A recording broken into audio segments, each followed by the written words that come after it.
Thomas and I, we go way back to high school. He was the star basketball player with that charming smile, and I was the girl with the braids, always finding new ways to style them. It was young love, the kind they write songs about. We were inseparable. Two peas in a pod. After graduation, we got married in a small ceremony at my mama's church. It felt like a fairy tale, our love a sure thing. He started driving trucks right away, hauling goods across state lines. It was hard work being on the road so much, but it was honest work, and it put food on the table. I continued doing hair, eventually opening up my own little salon, Alexis's Styles. It was my dream, a place where I could make people feel beautiful. The salon kept me busy 6 days a week sometimes, but I didn't mind. It was mine, my own little slice of the world. Thomas would call whenever he could, his voice a comfort in the quiet evenings. We made it work, our love strong despite the miles between us. He'd be gone for days, sometimes even a whole week, but he always came back to me. We were a team, Thomas and Alexis, facing the world together. Or so I thought. Things started to change subtly. At first I didn't even notice. Thomas, he'd always been a quiet man.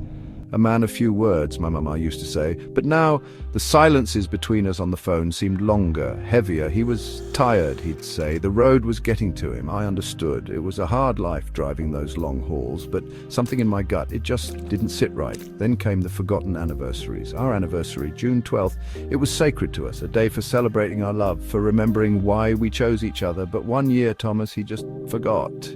He called a day late, his voice full of apologies. He was swamped with a new route, he said, a route that took him further north away from home. I tried to be understanding, but the hurt, it lingered, like a bad smell you can't quite place.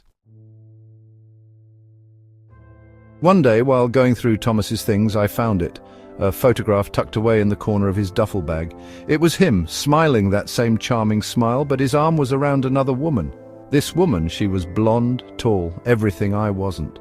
They were laughing, their bodies pressed close together. It was like a punch to my gut, stealing my breath. My Thomas, my husband, with another woman. It couldn't be true. It just couldn't be, but the photo, it was right there in my hand, cold and hard. The truth of it, it burned its way into my soul. I had to know who she was, this woman who had invaded my life, my marriage. I hired a private investigator, a gruff man named Jake. He didn't ask questions, just took the photo and my money. A week later, he called. Her name was Kelly, he said. She lived in a suburb outside of Chicago, worked as a waitress at a diner called the Starlight. Jake gave me the address, his voice emotionless, all business. He had done his job, found the pieces of my shattered heart. Now it was my turn to act. Section 5, Confrontation at the Diner. Chicago wasn't that far of a drive. I found the Starlight Diner easy enough, a brightly lit beacon on a street corner. Taking a deep breath, I walked in. There she was, Kelly, taking orders, her blonde hair pulled back in a ponytail. She was even prettier in person, her smile easy and carefree. Rage, hot and burning, filled my chest. This woman, she had stolen my husband, my life. And here she was, oblivious, smiling at strangers. I walked straight up to her, ignoring the curious glances from the other patrons. "Kelly," I said, my voice tight with controlled fury. "We need to talk." "Kelly," she looked startled. Those big blue eyes, they widened in surprise. "I'm sorry," she stammered. "Do I know you?" The audacity of this woman, pretending she didn't know me, didn't know the pain she had caused. "You know my husband," I said, my voice low and dangerous. "Thomas, the truck driver." The blood drained from her face. Her eyes darted around the diner, searching for an escape. But I wasn't letting her go, not until she understood the damage she had caused. "He didn't tell me," she whispered, her voice trembling. "He said he was single." "Oh, he's good at lying," I spat back, the bitterness rising in my throat. "Did he tell you about his wife? About the life he was building with her? Or about how he's HIV positive?" That last part, it wasn't true, but I was angry, hurt, and I wanted her to feel even a fraction of the pain she had inflicted on me. The look on Kelly's face, it was almost comical. Her eyes bulged, her hand flew to her mouth. She looked like she might be sick. "HIV?" she choked out, her voice barely a whisper. He didn't what?" I asked, my voice dripping with venom. "Didn't tell you?